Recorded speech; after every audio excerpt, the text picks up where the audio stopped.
Speed Kills is about teaching you how to play lightning fast. Now, how I'm going to do this is show you 5 different techniques that you can use to not only amaze your friends, but to live life in the fast lane. The first technique is alternate picking.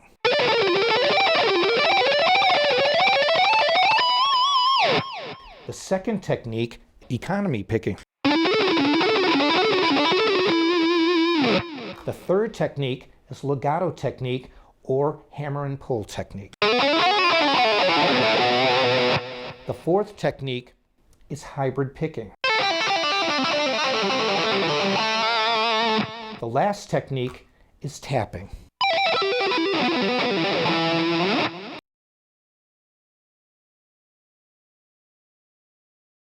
The first technique I want to cover is alternate picking.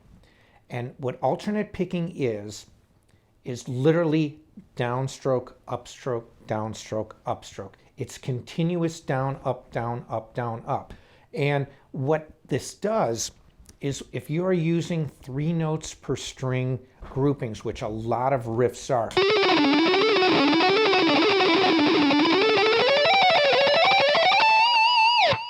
what happens is that new string gets hit with an upstroke. It would be down, up, down, up, down, up. And this is where most people screw up. Now, this first exercise I want to start with cures that. So it really focuses on hitting a new string on an upstroke.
Exercise 2 is an exercise that involves a melodic sequence.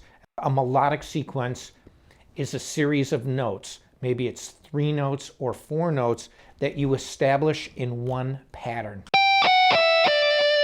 And then what you do is you can take that and you start moving it down a scale. So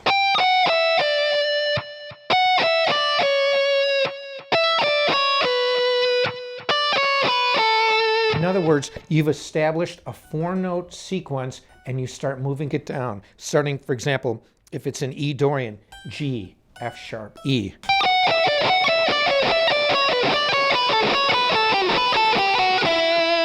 That's a sequence.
Exercise 3 is a combination of exercises 1 and 2, but with an ending.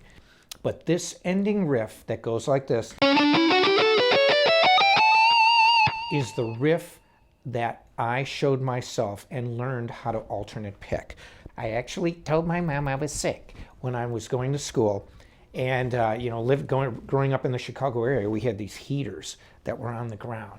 And so what I did is I stuck my head up to the heater and started frying in my, I'm sweating. And I'm like, Mom, I'm sick. I can't go to school today. And she went, okay, son, you can stay home. And I was like, thank you, Mother. And so what I did was I went into my room and started on the riff. And the riff was this. Because I wanted to learn how to alternate pick, but I did it in the A position. And I did this riff over and over and over. In fact, I eventually one day did this riff 1,000 times in a row. It took a while, but what I learned was this. Sometimes I could play it fast and play it really clean. Other times I would be like, I kept playing it over and over and over. Sometimes I would get it, sometimes I wouldn't. I didn't know why. And what I realized looking back is I was watching my fretboard hand because I was watching my technique. Then I decided after a million times playing this, I'm not even watching my picking hand and I'm working on this. And as I was watching it, I would notice I would play it correctly one time. But then the next time, instead of doing alternate picking down, up, down, up, down, up, down, up, I would sometimes do 2 downstrokes or 2 upstrokes and basically tripping over myself trying to play this. And I went, that's it. I said, I'm missing this. And so what I did was, I didn't concentrate on this, I concentrated on this. I concentrated specifically on this and cured the problem. I realized I wasn't hitting that new string on an upstroke. And that's essentially what I'm teaching you in all these alternate picking exercises, how to go from string to string to string.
You're probably wondering what I'm doing with my foot all the time when I'm playing these exercises. So let me kind of go over. I have my signature overdrive here.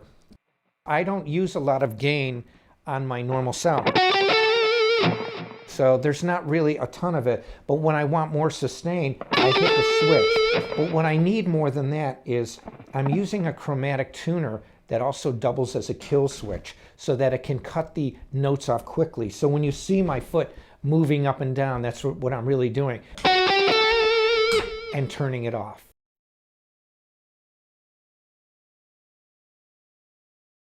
Exercise 4 is one of the most important exercises that I do. It's one of the best warm-up riffs you can possibly use. I made it exercise 4 because I wanted to get a few other alternate picking exercises for you down before I showed you this. When I show the exercise here, I start on the 5th fret. But the way I really use it is I start on the 1st fret. And I start here and chromatically go up.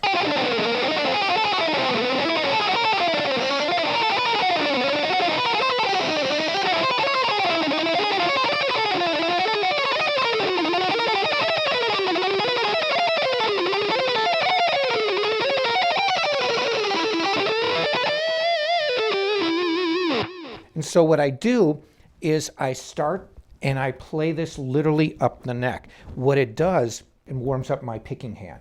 It also warms up my fretboard hand.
I have 3 letters for you. P, P, S, potential picking speed. Now, what do I mean by that? Everyone has a potential picking speed. And once they find that, it doesn't mean that that's going to be your potential picking speed forever. You can increase that, and that's what this program is designed to do. But potential picking speed is found out by doing one thing, a tremolo. And what is a tremolo? It's literally playing the same note many times. If you think of a mandolin or you think of something that sounds like this. Okay, now why are you doing this? First, watch each hand. Look at your fretboard hand, not moving at all. That's a good tremolo. Watch your picking hand. This is the important hand. Pay attention to how you are executing this move. How are you picking this? Look at that. Now also the speed in which you do this is your potential picking speed. But there's something even more important. The technique that you use to achieve this is what you want to use as your technique. If you can do this, that means your picking technique is okay. And that's what you want to have. You want to have a technique that works for you. You want to find out your PPS, and you want to make your PPS faster.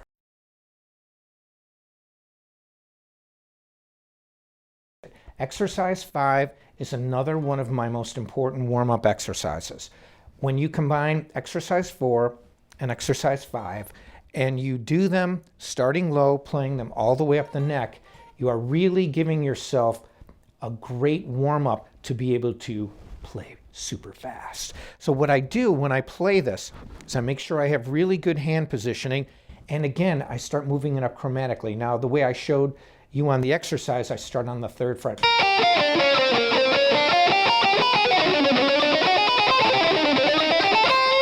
And I end there, but the way I do it, when I really want to warm up, is start on the 1st fret, play it all the way up to the 12th.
You're probably wondering what this black and red device is that I'm using on my guitar.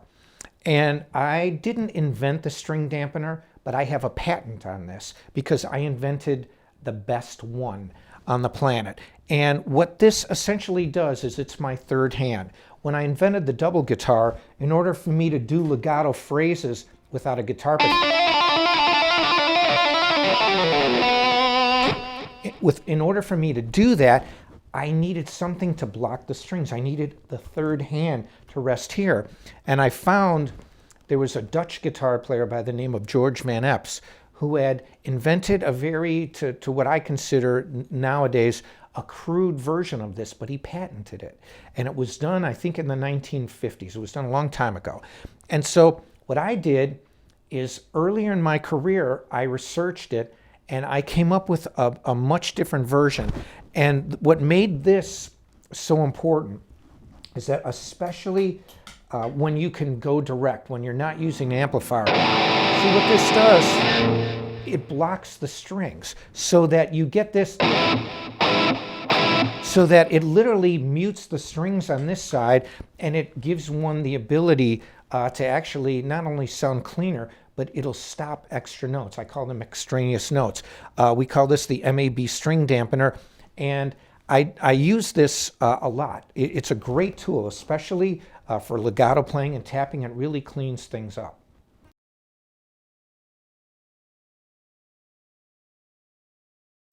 Exercise 6 is a longer exercise, still using alternate picking. And what I did was I started a phrase and then I repeated it 3 times. Now the reason I did that is because I found that, especially when you're playing fast, that to repeat things, it makes it even sound faster when you're hearing a repetitive phrase.